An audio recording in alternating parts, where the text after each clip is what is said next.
Yunus sir, বাংলাদেশে এই মুহূর্তে দাঁড়িয়ে যত জঙ্গিরা রয়েছে তাদেরকে সবাই খুলেআম ছেড়ে দেওয়া হচ্ছে, কিন্তু সাধু জেল খাটছেন। এটাই এই মুহূর্তে বাংলাদেশের সত্য, এই মুহূর্তে দাঁড়িয়ে সেখানকার বাস্তব। কেন বলছি? তার কারণ লুৎফুজ্জামান বাবর বাংলাদেশের এককালীন স্বরাষ্ট্র প্রতিমন্ত্রী, তিনি খালেদা জিয়ার সরকারের আমলে স্বরাষ্ট্র প্রতিমন্ত্রী ছিলেন এবং তার বিরুদ্ধে দুর্নীতির মামলা তো ছিলই, সেখানেও তিনি বেকসুর খালাস। কিন্তু সবথেকে বড় বিষয়, যিনি কিনা মৃত্যুদণ্ড সাজাপ্রাপ্ত তাকেও বেকসুর খালাস করা হচ্ছে কোন মামলায়? চট্টগ্রাম অস্ত্র চোরাচালান মামলায়। এবং এভাবেই গোটা বাংলাদেশটাকে জঙ্গিদের আখড়ায় পরিণত করছেন মোহাম্মদ ইউনূস। বাংলাদেশকে ভারত বিরোধী জঙ্গি রাষ্ট্র বানাতে বদ্ধপরিকর মোহাম্মদ ইউনূস। জেল থেকে বেকসুর খালাস পেল মৃত্যুদণ্ডের সাজাপ্রাপ্ত কুখ্যাত জঙ্গি নেতা লুৎফুজ্জামান বাবর। প্রমাণিত সন্ত্রাসী বাবর হঠাৎ জেল মুক্ত। একই সঙ্গে মুক্তি পেয়েছে আরও 5 জঙ্গি। বাবরকে মুক্ত করতে আদালতে বিচারের নামে নাটক। উলফা জঙ্গি পরেশ বড়ুয়ার সাজা কমানো হয়েছে, মৃত্যুদণ্ডের বদলে যাবজ্জীবনের শাস্তি। 14 জনের ভিতরে 7 জনকে খালাস দিয়েছেন, 6 জনকে 10 বছরের সাজা দিয়েছেন এবং 1 জনকে যাবজ্জীবন সাজা দিয়েছেন। কে এই লুৎফুজ্জামান বাবর, যার জেল মুক্তিকে কেন্দ্র করে এত বিতর্ক? বিএনপি সরকারে স্বরাষ্ট্র প্রতিমন্ত্রী ছিল বাবর। 2004 থেকে 2008 সাল পর্যন্ত দায়িত্বে ছিল। কুখ্যাত চট্টগ্রাম অস্ত্র চোরাচালান মামলায় গ্রেফতার করা হয় তাকে। 2004 সালে হাসিনা জনসভায় গ্রেনেড হামলার আসামি ছিল সে। 2018 সালে এই মামলাতে মৃত্যুদণ্ডের সাজা দেওয়া হয় তাকে। একাধিক জঙ্গি সংগঠনের সঙ্গেও যোগ রয়েছে তার। জেএমবির সঙ্গে গোপন ষড়যন্ত্রে লিপ্ত এই বাবর। আপনারা দেখছেন লুৎফুজ্জামান বাবর, সরাসরি তার বিরুদ্ধে অন্তর্ঘাতের অভিযোগ ছিল। জাহাজ ভর্তি করে অস্ত্র আনিয়েছিল পাকিস্তান থেকে। সেই লুৎফুজ্জামান বাবরকে মুক্ত করছে। হাসিনাকে প্রাণে মারে গ্রেনেড হামলা করে। ভারতের উত্তর পূর্বে অস্ত্র পাঠানোর ষড়যন্ত্রকারী লুৎফুজ্জামান বাবর বেকসুর খালাস পায়। বাংলাদেশকে কোন অন্ধকার পথে নিয়ে যেতে চাইছেন ইউনূস? রিপাবলিক বাংলা। যত দিন যাচ্ছে ততই যেন বিশ্বের কাছে গোটাই বাংলাদেশ নামক একটি রাষ্ট্র, যেটা আগে তো একটা গণতন্ত্র বলেই লোকে জানতো, কিন্তু এখন তারা হাসির খোরাক হয়ে দাঁড়িয়েছে। যে দেশের দয়ায় বাংলাদেশের জন্ম হয়েছে, সেই ভারতবর্ষের বিরুদ্ধে ছত্রে ছত্রে শুধু বিদ্বেষ এবং যুদ্ধজিগিরও তুলছে সে দেশের কট্টরপন্থীরা। আর তাতেই গোটা বিশ্ব হাসছে বাংলাদেশের নাম শুনে। আমরাও আমাদের নবাবের এলাকা ওই বাংলা, উড়িষ্যা এবং বিহার আমরা দাবি করব।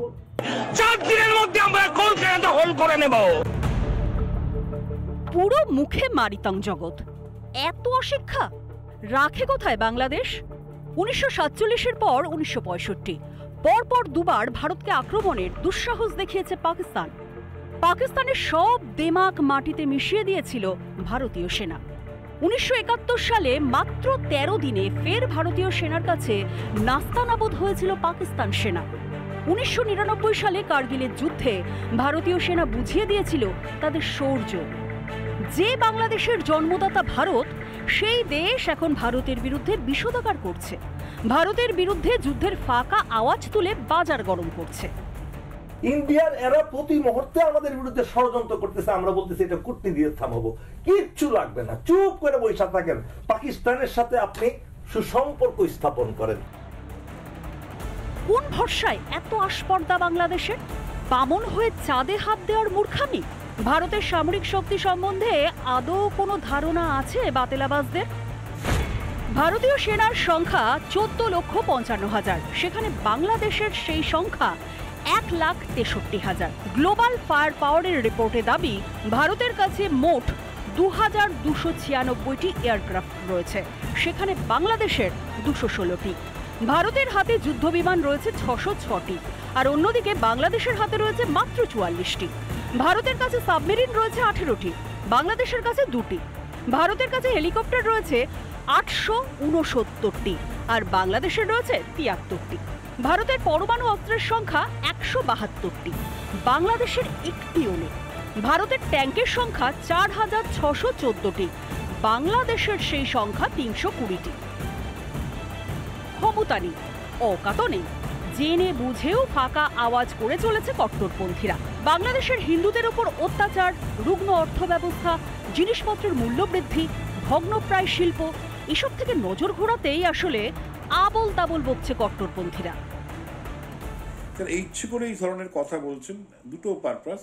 একেবারে হিন্দু শূন্য বাংলাদেশ করার একটা বিরাট প্রচেষ্টা চলছে বহুদিন থেকেই, আর একটা লক্ষ্য হচ্ছে ভারতকে উত্তপ্ত করা, এবং ভারত যদি কোনো অ্যাকশন নেয় সঙ্গে সঙ্গে আন্তর্জাতিক মহলকে বলা, দেখো এই তো সেই ভারত যে আমাদের উপর অসহায় বাংলাদেশের উপর আক্রমণ করেছে, তোমরা সবাই ভারতের বিরুদ্ধে ব্যবস্থা নাও। আমরা সবাই জানি যে ভারত দাবিদার। ইউনূসের কেয়ারটেকার সরকারের না আছে শিক্ষা, না আছে কৃতজ্ঞতা। ফাঁকা যুদ্ধ জিগির তুলে কতদিন বোকা করে রাখবে দেশবাসীকে? রিপাবলিক বাংলা। নানা ধরনের কন্টেন্ট দেখার জন্য লাইক করুন, শেয়ার করুন আমাদের ফেসবুক পেজ, সাবস্ক্রাইব করুন আমাদের ইউটিউব চ্যানেল। পাশাপাশি অন্যান্য ব্রেকিং নিউজের জন্য অবশ্যই চোখ রাখুন রিপাবলিক বাংলায়।